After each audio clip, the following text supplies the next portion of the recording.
আমাকে খুব ঘোরালো। যে দোকানে ফার্স্টে ঢুকছো। Hello guys, welcome back to my YouTube channel Sathis Bengali blog. আশা করি তোমরা সবাই খুব ভালো আছো। কালকে আমরা গড়িয়াহাট যেয়ে খুব ক্লান্ত হয়ে গেছিলাম, তাই আর পুরো ব্লগটা কন্টিনিউ করা হয়নি। আজকে আমরা আবার রেডি হয়ে সকালবেলায় বেরিয়ে পড়েছি। এখন আমরা যাচ্ছি দক্ষিণাপনে। তো চলো যেতে থাকি।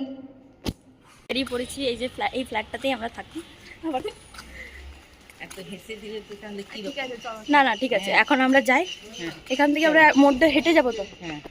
চলো ওখানে গিয়ে আমরা গাড়িতে যাবো, তারপরে দক্ষিণাপনে আবার রাস্তায় যেতে যেতে তোমাদের সাথে কথা হচ্ছে। এটা হচ্ছে রথের জন্য মেলা।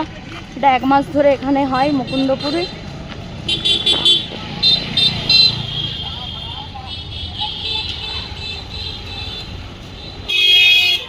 আমরা বেরিয়েছিলাম, বৃষ্টি মানে ভালো ওয়েদার ছিল, কিন্তু এখন প্রচন্ড পরিমাণে রোদ, যে পরিমাণে আমরা ঘামছি। এখন আমরা চলে যাচ্ছি বাটাতে জুতো কিনতে। এই যে যাচ্ছি, এমনি যাচ্ছি।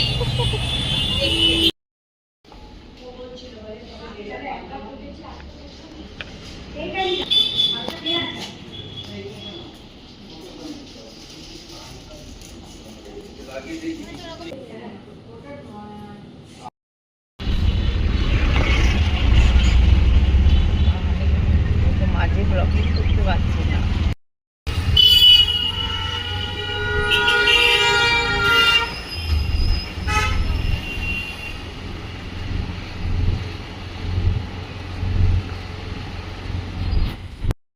তো আমরা বাটা থেকে বেরিয়ে চলে এসেছি এখন অটো করে যাদবপুর।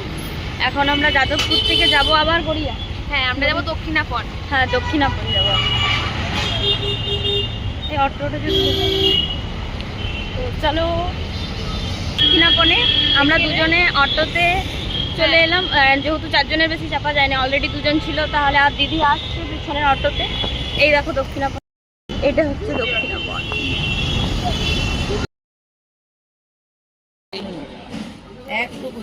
যদি আমাকে পছন্দ হয় আর নিয়ে নেবো, যদি পছন্দ হয় আর নিয়ে নেবো।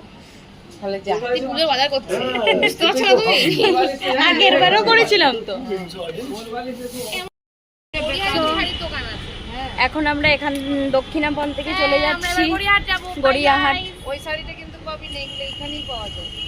গড়িয়াহাটে পাবি না তো, তাহলে এখানে পাওয়া যায়। তুই শিওর? হ্যাঁ, এখানে তো আরো শাড়ির দোকান আছে, ওগুলো সব দোকানে পাবি। দেখো না, আমি এবার কিরকম শাড়ি। এখান থেকে বাড়ি চলে যাচ্ছি, ওরা আবার ঘুরতে যাচ্ছে। আমরা দুজনে গড়িয়াহাট যাচ্ছি। আমাকে খুব ঘোরালো। যে দোকানে ফার্স্টে ঢুকছি সেই দোকানে ফার্স্ট ঢুকছি।